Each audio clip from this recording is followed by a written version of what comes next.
That's all it took. 6 seconds from the first whisper of smoke to a fire so intense it split the outer hull of a spacecraft. 3 men, America's finest, were still alive when the flames found them. And not one of them could open the door. It was January 27, 1967. Launchpad 34, Cape Kennedy, Florida. The sun had already dropped behind the Atlantic horizon.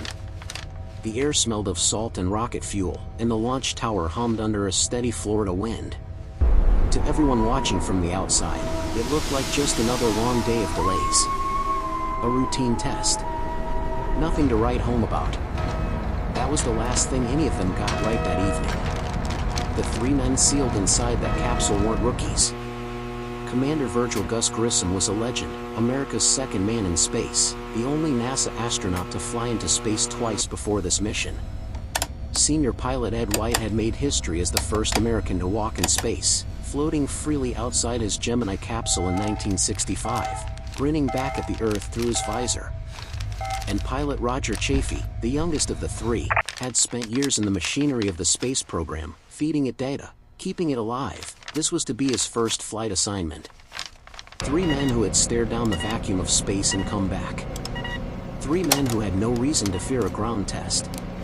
And yet, and this is the part that should make your blood run cold, every single one of them had a bad feeling going into that day. You don't need me to tell you what that means. The spacecraft had been plagued with problems. Faulty communications. Wiring issues. The kind of nagging, persistent failures that a schedule-driven program waves away and calls acceptable risk.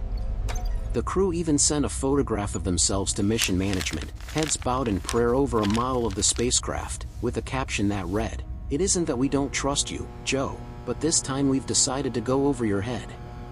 They were joking. Sort of. Now, if you've watched our breakdown of the Byford dolphin saturation diving disaster, you already understand what happens when an engineering team becomes institutionally blind to danger, when every corner cut becomes the new standard, and every near miss is quietly filed away. Apollo 1 is that same pattern. Just with fire instead of water. And with the entire world watching. The test that day was called a plugs-out simulation.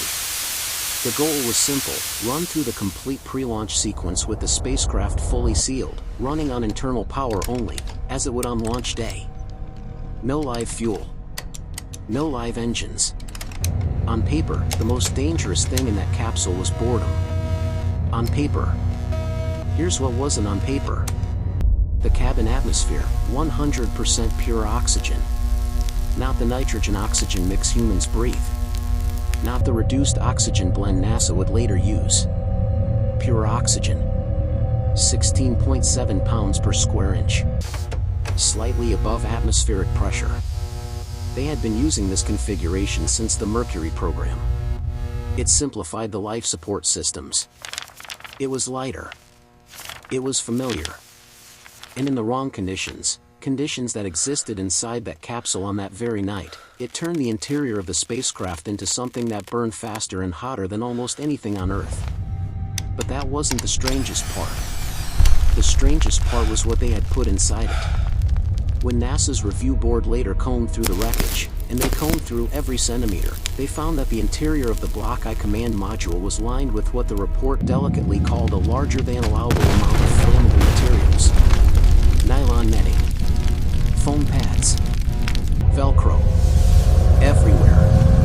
Astronauts had been attaching Velcro to virtually every surface over the years because, in zero gravity, it was the only way to keep equipment from floating away. Practical. Reasonable. And in a pure oxygen environment under pressure, each strip was a fuse waiting for a match. Beneath Commander Grissom's couch, a bundle of wiring ran through a narrow conduit. The insulation on those wires had been compromised, chafed, cracked, damaged by repeated repositioning during pre-launch modifications. The review board would later identify this area as the most probable ignition source. A single arc. A spark no bigger than a static discharge from a doorknob in winter. In normal air, it would have been nothing. In 100% oxygen at elevated pressure, it was everything. At 6:30 p.m., the countdown countdown was still frozen at T-minus 10 minutes. Grissom, White, and Chaffee were running through their checklists, exhausted after more than 5 hours of delays and communication problems. Grissom had spent part of the afternoon complaining bitterly about the radio. How are we going to get to the moon if we can't talk between two or three buildings? And the frustration in his voice had been noted by ground crews. They were tired. Say again, Gus. They were annoyed. We're reading static. And they were sitting in what was, unbeknownst to anyone on that pad, a sealed oxygen pump. At 6:30 and 54 seconds, instruments registered a momentary voltage spike in the spacecraft's AC bus 2. The kind of transient reading that flickers across a monitor and disappears. The kind engineers see 100 times and forget 100 times. 9 seconds later, one of the astronauts, the voice was never definitively identified, transmitted a single word, fire. Then another voice, we've got a fire in the cockpit. Then Grissom's voice, and this is the moment I want you to sit with, because what happened next is not what the training said would happen, not what the engineers had calculated, not what any of the review scenarios had modeled. But the fire did not behave like a fire. In a pure oxygen environment pressurized above atmospheric, combustion doesn't creep. It doesn't spread. It erupts. Every flammable surface ignites nearly simultaneously. The temperature inside that capsule is estimated to have reached over 1,000 degrees Fahrenheit in the first seconds. The Velcro didn't burn. It flash vaporized. The nylon netting dissolved into toxic gas. The foam seals around the hatch fused. And the pressure that had been quietly building from the heat, surged so violently that it ruptured the outer pressure vessel of the spacecraft at the 19-second mark. 19 seconds. And here's the engineering horror at the absolute center of this disaster, the detail that the review board buried in 3,000 pages, but that changes everything once you understand it. The hatch. The Apollo 1 command module used a 3-piece hatch system, designed to seal them safely against the vacuum of space. The innermost door required a ratchet tool to unlock. In ideal conditions, with a trained crew, rehearsed and ready, that door took a minimum of 90 seconds to open from the inside. 90 seconds. The review board also noted, quietly, that the Apollo 1 crew had never achieved that time during their training exercises. And in a pressurized, superheated cabin, with the inner seal fusing to its frame from the heat, 90 seconds was a fantasy. Similar to what we documented in the Nutty Putty Cave case, the agonizing reality of a physical system that works perfectly in theory and becomes a death trap under the exact conditions it was meant to survive. Ed White was found with the ratchet tool in his hand. He had been trying to open the hatch. The investigators who later examined the scene noted that he had made progress, real, determined, trained progress, against a door that physics had already sealed shut against him. Rescuers on the outside of the spacecraft heard the astronauts' final transmissions. The last coherent communication lasted approximately 17 seconds from first alarm to silence. Technicians Apollo at the 1, base we of are the not launch reading tower you. ran toward the Say smoke. again. The billowing toxic fumes, carbon monoxide, hydrogen cyanide, burning polymers, reduced visibility at the pad to near zero. Workers grabbed their emergency smoke masks. The masks were faulty.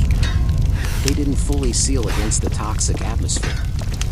It took 5 minutes, 5 full minutes, to get the hatch open from the outside.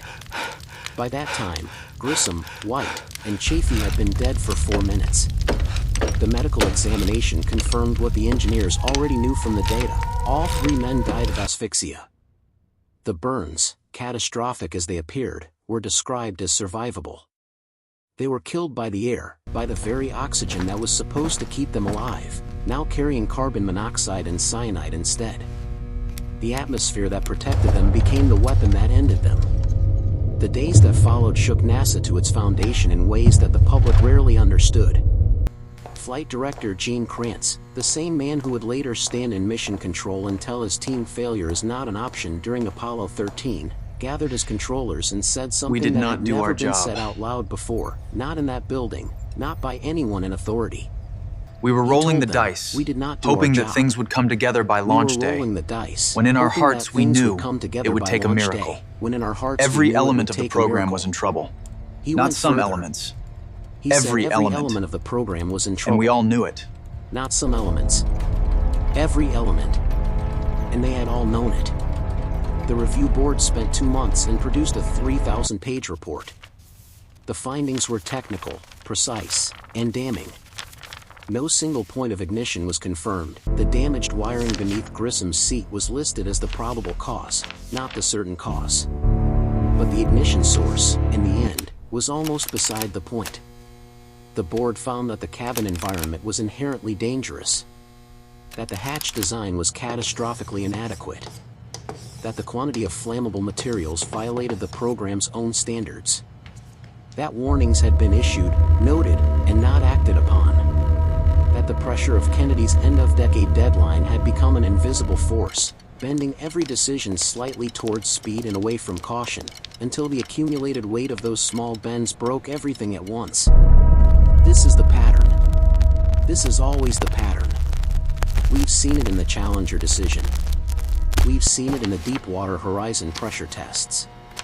We saw it in the structural review meetings before the Byford Dolphin incident. The system doesn't fail all at once.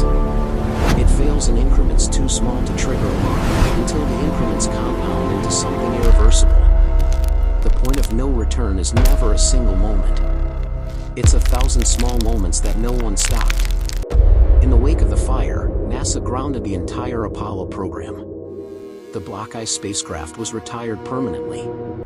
The Block II design that replaced it incorporated a single-piece, outward-opening hatch that could be released in 7 seconds from the inside. 7 seconds. That's what it cost. 3 lives, 2 years of delay, and 3,000 pages of technical investigation to learn that a door needed to open outward in under 10 seconds. The cabin atmosphere was redesigned.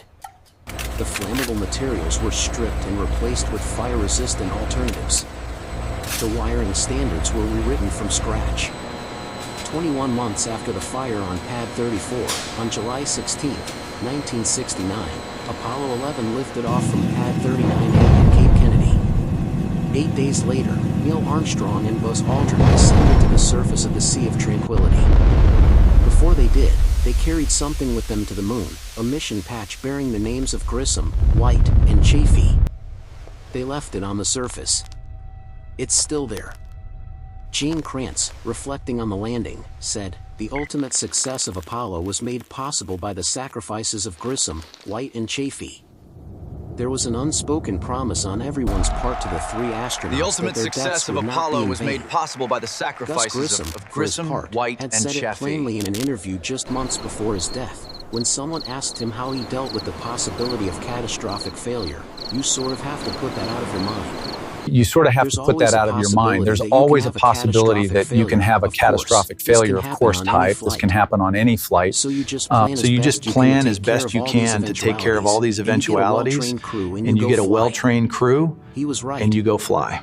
They were well trained. They were ready. They went to fly, and they were stopped by a door that opened the wrong way, in an atmosphere that no one had questioned in 15 years, with a wiring bundle that nobody had flagged because the schedule said there was no time. 6 seconds from the first word fire to a rupture in the hull.